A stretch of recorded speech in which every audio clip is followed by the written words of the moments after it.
제10장. 아비멜렉의 뒤를 이어서 이사갈 사람 도도의 손자 부하의 아들 돌라가 일어나서 이스라엘을 구원하니라. 그가 에브라임 산지 3일에 거주하면서 이스라엘의 사사가 된 지 23년 만에 죽음에 3일에 장사되었더라. 여러분, 오랜만에 사사기 이야기를 계속해서 이어서 함께 이 새벽에 나누고 싶습니다.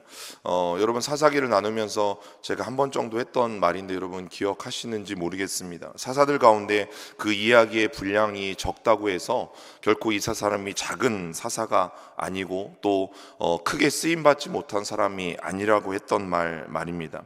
이야기의 분량이 적었던 이유들이 사실은 몇 가지가 있죠. 후세에 이 사사 이야기들을 기록하면서 이 사사에 대한 내용들이 자료들이 적어서 정확하게 다 온전히 기록하지 못하는 경우들도 있고요. 또 사사기를 기록하는 이 역사가의 입장에서 관점이나 또 시점이 달라서 기록하지 못하는 경우들도 있습니다. 그런데 정말 중요한 것은 오늘 우리가 함께 이제 나눌 돌라의 이야기처럼 또 야일의 이야기처럼 다른 사사들에 비해서 역사적으로 정말 짧게 한 절 혹은 두 절 이렇게 적혀졌다고 해서 결코 이 사람들이 작은 사사가 아니라는 거죠. 삼손과 같이 이야기가 많은 사람, 기드온과 같이 분량이 많게 적힌 사람들을 이 사람들이 정말 하나님 앞에 위대하게 쓰임받은 사람들이구나 라고 우리는 생각하기 쉽지만 결코 사사들 중에 이 사람은 큰 일을 했고 그래서 대사사이고, 아니면 오늘과 같이 이 돌라와 같은 사람들 이 사람은 정말 두 줄밖에 없으니까 했던 업적이 그렇게 위대하지 않구나, 뛰어나지 않구나, 그래서 이런 사람들은 작은 사사다, 그래서 소사사라고 우리가 이야기할 수 없다라는 사실입니다.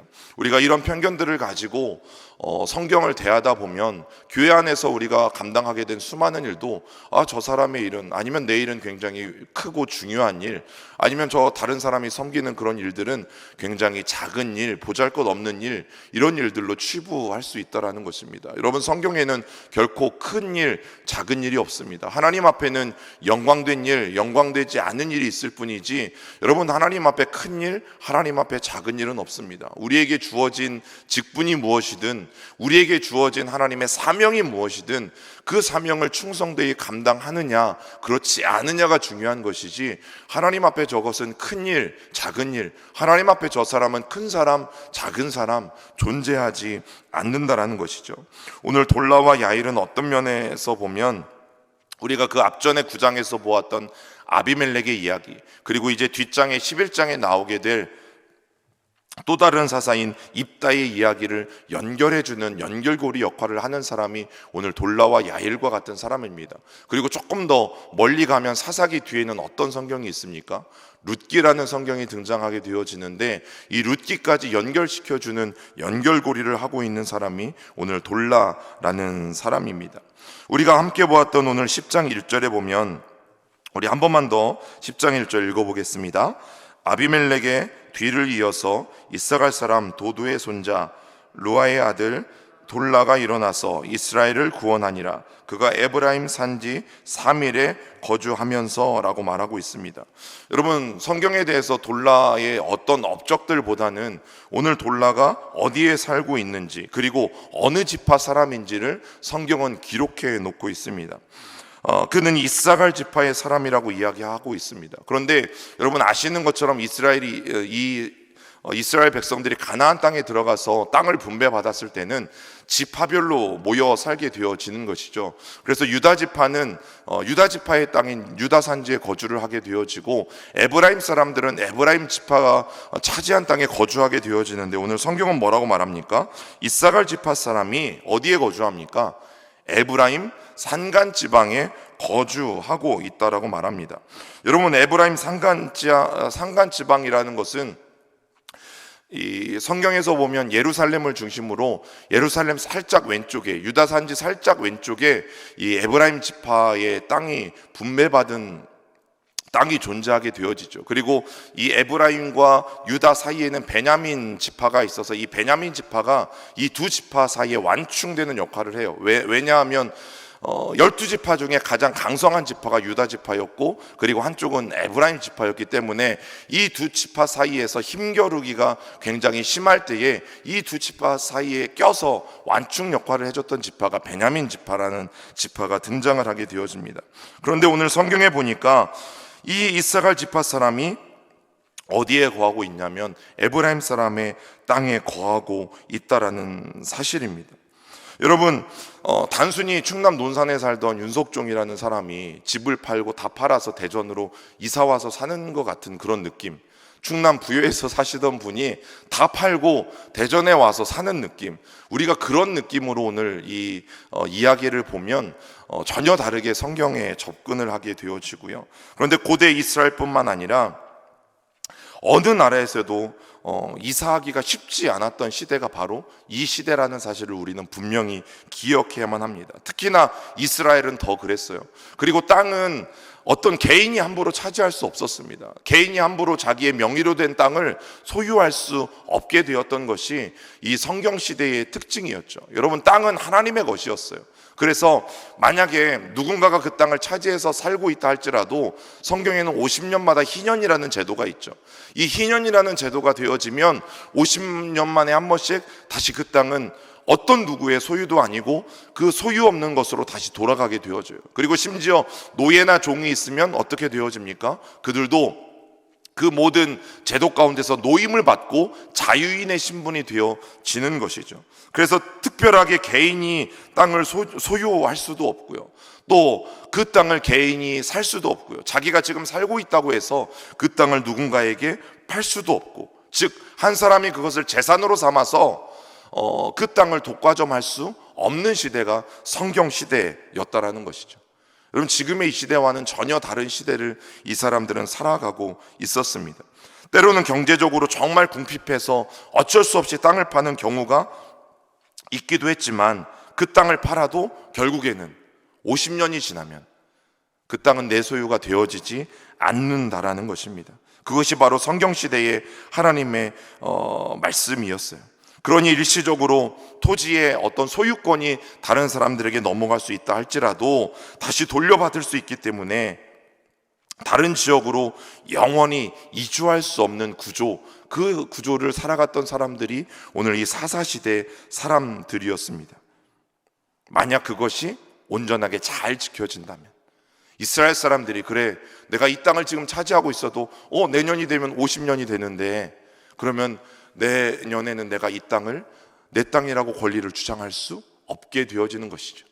이것을 땅을 차지하고 있는 사람들이 잘 지켰다면, 이 하나님의 말씀을 그들이 잘 지켰다면 이런 문제는 일어나지 않는다라는 것입니다. 그리고 이렇게 땅을 사주는 것이 고엘이라는 의무였어요. 내가 지금 어렵게 되었어요. 그래서 내가 차지하고 있는 이 땅을 내 친족들에게 팔지 않으면 나는 정말 죽을 수밖에 없는 상황이에요. 이 땅을 내가 친족들에게 팔면 친족들이 이 땅을 책임져 주고 나의 생계를 보살펴 주고 나를 끝까지 책임져 주는 것, 내가 잘 살 수 있도록 나를 보살펴 주는 것, 이것이 고엘의 의무였어요. 그래서 성경시대는 이것을 고엘이라고 불렀어요. 이 고엘이 언제 등장합니까? 이 사사기 뒤에 룻기에서 등장을 하죠. 여러분, 나오미의 온 가족이 남편과 자기 두 아들을 잃고 여자들만 남은 그 상황에서 이 나오미의 집안을 기업 물어줄 사람이 없어서 책임져 줄 사람이 없을 때에 한 사람이 나타나죠. 그 사람이 누구입니까? 룻에게 보아스라는 사람이 나타나죠. 다른 모든 친족들이, 나보다 우선권이 있었던 친족들이 이 고엘의 의무를 포기했을 때 보아스가 그 고엘의 의무를 감당하기로 결단을 하잖아요. 그래서 이 룻의 집안을, 나오미의 집안을 보아스가 책임져 주게 되어지고, 이가 결국에는 다윗의 가문에 들어오게 되어지는 놀라운 일들이 일어나게 되어지는데, 바로 그 고엘의 의무, 내 친족 중에, 내 형제 중에 누군가 경제적으로 매우 큰 어려움을 당했을 때 내가 대신 친족으로서 책임을 져주는 의무가 이 사사시대엔 있었단 말이죠. 그런데 오늘 이사갈 사람이었던 돌라가 자기 땅을 떠나서 다른 지파까지 와서 살게 되었던 그 이유는 바로 무엇입니까? 이스라엘 백성들 안에 하나님의 말씀을 잊고 살아가기 시작했다라는 거예요. 이 고엘의 의무를 져줄 사람이 돌라에게는 아무도 나타나지 않았어요. 돌라가 이렇게 힘들고 땅을 팔아서 이주할 수밖에 없게 된 이런 상황이 왔음에도 불구하고 그 누구도 그래, 내가 어떤 이 돌라의 친족으로서, 내가 돌라의 한 집안의 어른으로서 내가 책임을 마땅히 물을, 고해를 마땅히 물을 자로서 그 사람에 대해서 책임져 줄 사람이 아무도 없었다라는 것이죠. 여러분, 이사갈 지파임에도 불구하고 자기가 살고 있는 땅에서 살 수 없어서 그래서 다른 지파의 땅으로 이주한 사람들, 이런 사람들을 성경은 뭐라고 불러요? 나그네라고 부르는 거예요. 여러분, 이들은 사회적인 약자였고 그 사회에서는 빈곤층으로 내려갈 확률이 굉장히 높은 사람들이었기 때문입니다. 사실 하나님의 법에 따르면 경제적인 어려움에도 불구하고 생계를 위해서 땅을 팔 수밖에 없는 사람들을 책임져 주어야 했던 것임에도 불구하고 그 누구도 이 사람을 책임져 주지 않았던 것입니다. 그래서 어쩔 수 없이 자기의 지파를 떠나서 다른 지파의 땅으로 거주할 수밖에 없게 되어진 것이죠. 여러분, 사정이 이만큼 되었다면 당시에 이스라엘에서는 돌봄의 의무였던 고엘이라는 것을 사람들이 하지 않기 시작했다는 이야기입니다. 여러분, 제가 사사기 이야기를 시작하면서 사사기의 주제는 이거다라고 말씀드렸습니다. 어떤 위대한 영웅, 하나님께 쓰임받은 사람의 이야기가 아니라 하나님을 잊고 살아가는 사람들의 이야기, 하나님의 말씀을 새카맣게 잊어버리고 살아가는 사람들의 이야기, 그 이야기가 사사시대의 이야기라고 말씀드렸습니다. 사사든 지도자든 레위인이든 제사장이든 할 것 없이, 백성들이든 할 것 없이 모두가 다 하나님을 잊어버린 채 자기 마음대로 살아가던 시대의 이야기, 그것이 바로 사사시대의 이야기다라고 말씀을 드렸습니다. 사사기를 기록한 이 역사가는 이 1절과 2절밖에 되어지지 않는 짧은 이야기지만 이 돌라라는 사람의 이야기를 통해서 우리 가운데 어떤 메시지를 주고 있는 것입니까? 사사시대부터 벌써 이스라엘 백성들이 하나님을 잊고 살아가기 시작했다. 그리고 하나님의 말씀을 그들의 마음 가운데 절대 두지 않고 그들의 마음대로 살아가기 시작했다. 하나님이 아무리 외치고 선지자를 통해서 아무리 말씀해도 소귀의 경읽기처럼 많은 사람들이 하나님의 말씀을 무시하고 그냥 흘려보낸 채로 살아갔다라는 것을 우리에게 고발하고 있는 책이 바로 이 사사기의 이야기입니다. 그런데 오늘 이 새벽 우리는 어떤가요? 여러분, 우리가 정말 좋아하고 정말 하나님 앞에 받고 싶은 말씀은 다 그런 거잖아요. 사실은 내가 너를 축복하겠다, 내가 너의 모든 것을 회복하겠다, 내가 너를 책임지겠다, 내가 너의 창고를 막 넘치도록 또 채우고 또 채우겠다, 내가 너의 앞길을 인도하고 잘 되게 하겠다, 내가 너를 축복하겠다. 우리가 정말 하나님 앞에 듣고 싶은 말씀들, 내가 하나님 앞에 잊지 않는 말씀들은 이런 말씀들이잖아요. 그런데 반면에 하나님 우리에게 또 하시는 말씀들이 있잖아요. 네가 나에게 충성을 다하기를 원한다, 네가 나에게 성실하기를 원한다, 네 주변을 좀 돌아보기를 원한다, 네 주변에 오늘 이 돌라와 같이 정말 땅을 팔 수밖에 없는 이 큰 아픔을 가진 사람들을 네가 나의 눈으로 바라볼 수 있기를 원한다. 지극히 작은 자 하나에게 한 것이 나에게 한 것이다. 내 이웃을 내 몸과 같이 사랑해라. 너의 형제를 돌아보고 작은 자를 돌아보고 어려운 자를 돌아보고, 사실 어떤 내가 해야 될 만한 일들에 대해서도 우리가 똑같이 내가 너를 축복한다, 너의 장막터를 넓히겠다, 내가 너를 책임지겠다, 내가 너의 자녀들을 마음껏 축복하겠다, 이런 말씀들과 동일한 크기로 정말 저와 여러분들이 기억하고 있는지, 저와 여러분들이 그 말씀에도 아멘하고 있는지 우리는 오늘 이 이야기를 통해서 다시 한번 살펴보아야 합니다. 여러분, 돌라의 가정에 살고 있는 성읍을 오늘 사밀이라고 나와 있어요. 그런데 이 사밀의 뜻이 뭐냐면요, 가시덤불이에요. 가시덤불. 여러분, 얼마 전에 요담이라는 사람이 나타나서 여러 가지 나무 비유를 하면서 스스로 왕이 되려고 했던 사람, 이 아비멜렉을 어떤 나무에 비유했습니까? 가시나무에 비유했죠. 지금 이스라엘 백성들의 상황이 이런 거예요. 가시덤불과 같이, 가시나무와 같이 전혀 쓸모없는 그런 상황으로 점점점 변해가고 있는 것들을 분명히 우리에게 보여주고 있어요. 그러나 그런 시대에도 하나님이 돌라라는 사람을 부르셨어요. 여러분, 돌라라는 이 집안은 결국 에브라임 산지에서 영원한 나그네와 같이 살아가요. 그런데 하나님이 이 돌라를 사용하셔서 이스라엘을 구원하세요.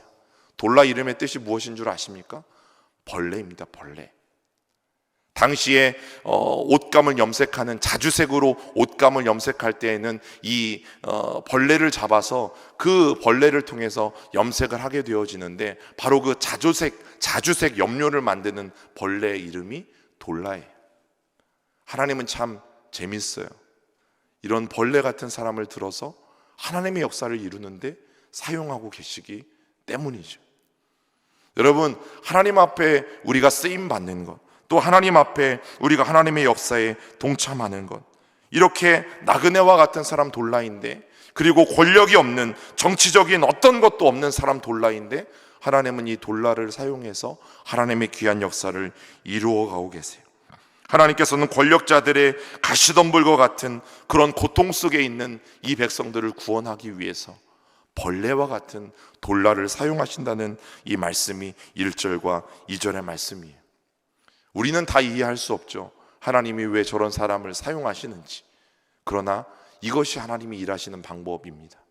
그리고 오늘도 저는 이것이 하나님이 여전히 우리에게 일하시는 방법인 것을 분명히 성경을 통해서 확인하게 되어집니다. 여러분, 오늘 우리가 그 하나님 앞에 어떤 모습이든 상관이 없어요. 돌라와 같이 나그네여도 상관이 없고요, 돌라와 같이 벌레 같은 삶이어도 상관이 없어요. 무엇이 중요합니까? 우리가 그분께 속해 있는지가 중요한 것이죠. 우리의 삶이 어떠한 삶 가운데, 어떠한 공경 가운데 처해 있는지가 중요한 것이 아니라, 그럼에도 불구하고 오늘 저와 여러분들이 여전히 하나님 가운데 있는지, 여러분, 그것이 더 중요한 것입니다. 하나님, 오늘 이 하루가 하나님께 속한 하루가 되게 하시고, 내 자녀들의 삶이, 그리고 오늘 하루의 나의 삶이 하나님 앞에 속한 삶이 되게 하여 주시옵소서. 오늘 이것이 저와 여러분들의 기도가 되길 주님의 이름으로 부탁을 드립니다. 우리 같이 기도하겠습니다. 살아계신 하나님, 감사합니다. 오늘 우리의 삶을 다시 한번 이 돌라의 이야기를 통해서 하나님 돌아보게 되어집니다.